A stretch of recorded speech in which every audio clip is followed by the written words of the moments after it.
some rocks. You're carving rocks finally? Yep. What do you got going on here? This is a big block you had in the middle here. And I carved it out and then added some more pieces. Nice. And there's a back side that's hard to see. I was taking pictures so I can actually see what it looks like. I think it's pretty good. You carved that out all by yourself? Yep. I'm going to paint soon. But you want me to carve these too. It's going to take a lot longer. I suppose you can paint that. Then I'll paint both. I don't know. Thing is, if you paint that and it's wet, then you start carving this, you might get flakes that stick to it and get stuck. That's true. I'll just see if I can carve this one up quick. It'll be similar, I guess. Looks good. They look like a nice Looks like a rock. Yeah, I like all these little pieces I put on too. Where's that rock you made over here? Oh yeah. There's that. Oh, then we got... Hey, let me move this tractor real quick. We're kind of doing a impromptu update here on a rainy Saturday. This is about the 10,000th Saturday in a row that's done nothing but rain.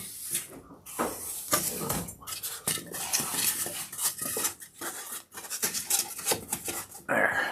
Alright, so I gotta get that out of the way too.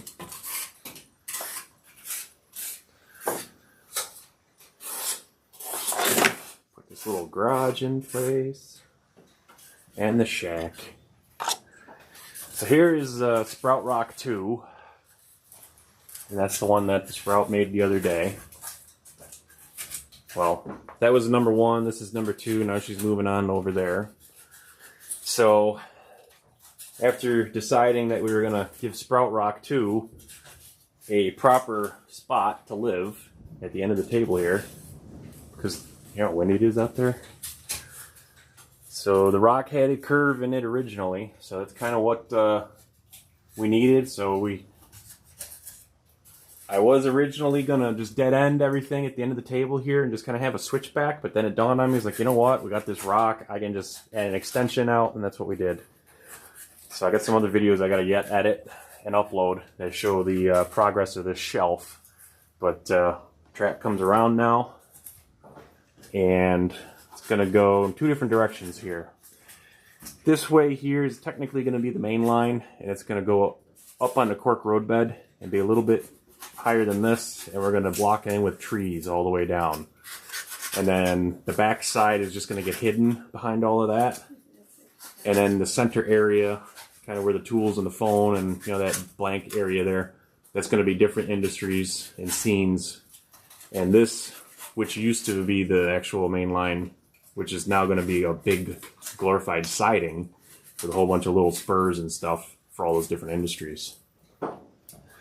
So what we got going on here on the back side of Sprout Rock is I took a whole bunch of scrap foam that I had, you know, laying around and built up the back side of that rock feature. And I'm kind of loosely modifying, or holy moly, loosely modeling it on my property where this this whole thing is taking place. So we have a driveway that goes up and curves and around. We've got a big pole barn there, a little house and a garage. This is for down the road. That's the future plans. But basically, we'll have a camper. Yeah, and somewhere we got to put a camper like up here on the hill to be accurate. You got to find a 5th wheel camper in HO scale. And then probably down in this area here, we're going to put a little shack where we sell the eggs and all the other stuff. But this is going to be, you know, carved to look appropriate, and there's going to be some chickens and some other animals. There's going to be a cow field over here. We don't have cows. We probably never will have cows, but I just want like a little cow field in there to kind of set the stage, you know, set the tone of like, you know, farming and agriculture. I got some depot buildings that are going to go in here in this area. I had to move them because, you know, I'm working here, but this whole end of the table is going to be like agriculture and farming and you know, woodsy type stuff. And that's going to transition into some you know, outlying industrial areas, rural type stuff. And then that's going to transition, you know, little bit by little bit into the heavy industry that's going to be down at the end there. So that's what we're doing today on a rainy Saturday. Sunday is supposed to be better, so hopefully we get outside and accomplish some things there. But that's what we're up to for now. Sprout is going to town, carving. Don't cut your hand off. Yeah, I gotta be careful. She's getting all excitable over here, I can tell. Get And pretty soon we'll be going to the ER. Yeah. So, yep, a little bit more carving here, and then we're going to work our way into this stuff here and make some rocks there. Eventually, I'm actually going to get carving. You just haven't even practiced yet. Yeah, well, I'll get there, don't you worry. Yeah. Right now, I'm realigning all the track up here, basically on the backside. So I'm moving the main line as far back to the edge of the shelf as it will go to accommodate. Let me move this road bed out of the way. Go on, get. Oh, just flipped over my clearance test car over there. So this here is going to curve around and be parallel to that line in the back all the way down, and then there's going to be a switch probably near that, where that you see that coal tower up in the background there, way down. There'll be another switch down there like this, and then this will become a siding. This was a big long loop, and after watching, actually seeing some photographs on the internet, I decided that I want to kick this over, elevate it up on the cork road bed to give it some personality. And then we're going to put trees along both sides of it, you know, starting like in here, trees all the way around, and then, you know, we'll get trees all along the background there and kind of hide everything back there. And then the focus will be up front here on all of the structures and scenes that, you know, you'll be able to access off of this line, which is going to become a siding, a glorified siding. You could also just flip this switch here and run the main trains, you know, use this as a main line if you wanted to. So I think that's the best of both worlds. But if somebody, you know, let's say there was a group of people in here doing a, you know, a little get together or whatever. If somebody was running this with small segments of cars, you know, switching the different industries that are going to be here, you can then run long trains along this other thing here along the back and not interfere with that other person and what they're doing, and vice versa. So I think that's the best strategy at this point. That's why I didn't put any cork down yet. I'm going to probably leave this right on the Homosote and just, you know, mask it with scenery. This will be cork. It's probably going to start somewhere in here. I'm actually... I got some of those Woodland Scenics foam incline sets coming, because the 2% grade that ends up at 1/2 inch, I'm going to use that to do the transition from the flat Homosote up to the road bed. I think this is like 1/4 inch. So I'm just going to cheat and use the pre-made product. Over here, you can see where I kind of ground into this with the oscillating tool. So it just took hours and hours to kind of get this to the right profile. This is about 2 feet from like here to there, which I think is the same distance as the Woodland Scenics incline product. So I'm probably going to leave this one, because this one's pretty close and I've ran some stuff over it and nothing derails. It all runs reliable. But back here, you can see this crap show we got going on here. That one needs to be redone. So my plan for this is to just gouge that whole thing out 2 feet that way, and then put the Woodland Scenics incline set, or, you know, the incline product in there, and then just nail it down and glue it and call it a day. So, you know, instead of running through 4 different batteries in the oscillating tool, because when you're sawing through this Homosote, it's battery intensive. It uses a lot of juice. So I'm just gonna saw cut that out, you know, and glue the thing in there, glue the incline foam in, and then call it a day. And then that should be perfect. So from here, you can kind of see I'm shoving that main line over as far as it'll go. I still got clearance against the side of the container so that nothing rubs or touches.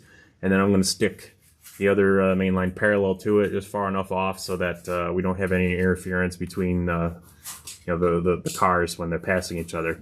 Because the one train that I'm running is like probably 20 feet long at this point, and when it comes around this loop, it will be going past itself when it gets back to where the two tracks become parallel again. So I got to pay close attention to that radius over there to make sure that they don't collide with each other. So I've actually got that same situation happening over on the back. Let's take a trip down there. So as you can see, we literally have a train wreck here. So that string of hoppers and that caboose over on the one line there, that's actually the grade that goes up the side there. Train that's on the inner track here is hitting it. They're colliding. So I'm just gonna probably take a segment out of here and then the other side, and then move that inside curve over, and then we'll have enough clearance back there. And one of the other things that I did is I put this double crossover in. So I had this, in inventory, bought it on eBay decades ago at this point. And it just sat there forever, but then it dawned on me, it's like, I need a way to switch from the grade onto this table, or from that grade onto the table, or vice versa. And I'm like, perfect spot for the double crossover. So that's what we got going on here. Let me see if I can clear this up a bit.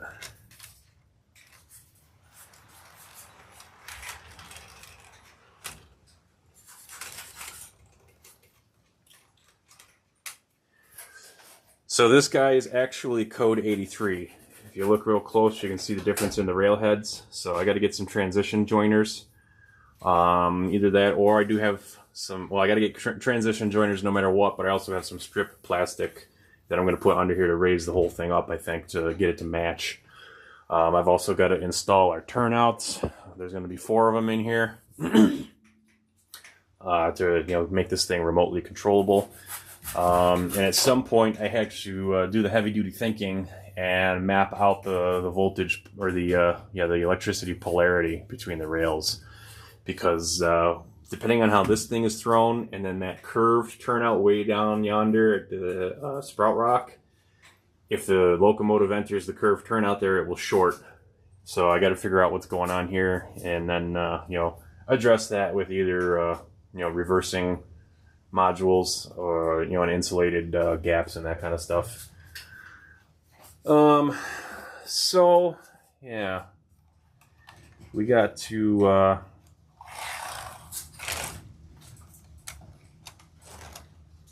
get this all figured out. So I gotta get these 2 lines a little further apart from each other. I may be able to move this one over, or this one inward. I don't know. Kind of close there against the wall. So it's probably going to be a case of moving the inside line further inside. So that's probably what we're going to have to do here. Which ain't a big deal. I mean, we're only talking about like ½ inch. So it's not like we're going to lose a lot of real estate for where the factories and stuff are going to go. So not too worried about that. Here, what's going on here? That's why, because that's all thrown crazy. That's probably why all this stuff derailed when it went through here, because this was thrown and the cars aren't heavy enough to force their way through it. An engine will, but the cars will ride up over. I believe this is a Shinohara double crossover. If I mispronounced that, oh well, I'm not going to fall on my sword for it. Yeah, so couple little bit of track there. What I'll probably do is just undo one side and then pull it in, and then re-tack, re-nail everything, and then that way I'm not cutting 2 sides, this end and then the other end. Running this guy through there the other day. the draft boxes for the couplers hang down. You can see how they kind of have some movement to them. That's problematic because you get some movement while it's moving, you know, under motion, and then it separates. So there. I don't know. The OCD is kicking in right now. I need to fix all this before I can move on. Yeah, so the next thing I wanted to talk about is over here under those cars. So let's journey back over there. So right in here, right in this area, so this shelf right here is going to be like a staging yard for the different industries that are around the whole thing here. And the way this is shaped here, I may do a radius corner similar to that. I don't know if I'm going to make it as big as that one, but I want to just kind of dress it up a little bit. But I think the primary means of getting in and out of the staging yard is going to be over there. And you're going to have a switch over there, come in. But then in order to get into the whole industrial section, I think what I want to do is put a crossover right in here. So these lines are going to, you know, converge at this end into a single track and then a crossover. But the issue is we have a curve here. So nobody makes a curved crossover or a curved diamond. So I may have to create something myself. So I started looking into that the last couple days, you know, like what it takes to kind of hand lay your own stuff. And basically the most difficult part is going to be filing down the rails to a point, you know, similar to, you know, what you have with a switch. So I'm trying to figure out how much effort that's going to take. This is a 22-inch radius, so I'm probably going to have the same going in, because I want to be able to reliably run 6-axle diesels over it. So it'll probably be a 22-inch this way, going over that 22, so I'm going to have to figure out how to do that. I may start experimenting with some pieces of pre-made snap track, you know, the sections of track that are in the correct radius already. I may just go to town on them with a Dremel and cut them and lay them together and see what I can fabric cobble to create what I need, and then go from there. Might actually start right here. That way I'm coming off the edge of this table as close as I can, and I've got that joint right there. That way I'm not cutting into that piece more and creating more chaos. I don't know. We'll figure it out. It's all got to be mapped out, because I got to figure out where the various buildings and you know, industries are going to be up here. You know, what sides of the buildings the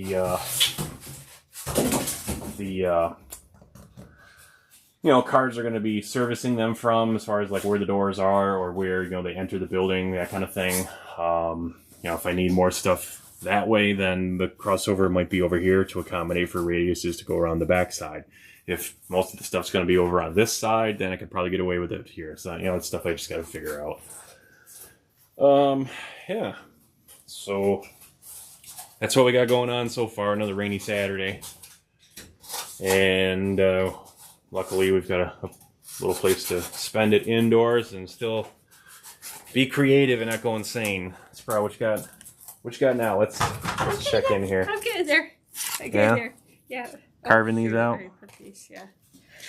So these I'll be gluing on pieces too once we're done with the carving. Where these gaps are, I want that to be like separation between the rocks. Oh, so yeah, I wouldn't join that. That's why I left these with gaps, so that you can carve this out more and pronounce it more, make it more obvious. Same with this one. Yeah, and I was gonna make it like that. There's like huge boulders that fell in between, but it's alright. I think it's time for management and labor to have a meeting. Get out of here! Oh, brother. All right, well, so that's it. Rainy Saturday. Hope you enjoyed this little update. What's the day here? What is this? It's May 31st. So, May 31st, And it still feels like fall. It still feels like winter. We're getting lake effect rain on May 31st. So, I don't know. We'll see. More of this to come.